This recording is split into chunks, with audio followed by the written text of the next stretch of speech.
November is Productronica time. Every second year we are meeting our customers at the Productronica in Munich. And it's all about innovations in the wire processing industry.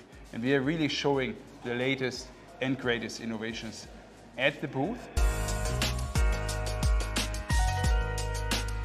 So at the Productronica 25 we're going to have several sections. One will be the automotive section. Then we have also applications and solutions for the industrial and infrastructure section.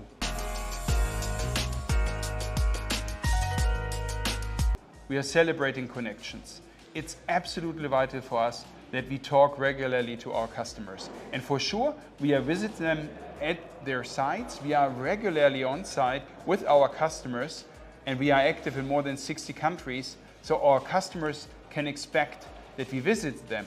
Nevertheless, there's usually no chance to, on the one hand side, exchange deeply on the challenges, but show them at the same time all the innovations we are having in real life. And that's why we are going to the Productronica, and that's why we are going to trade fairs.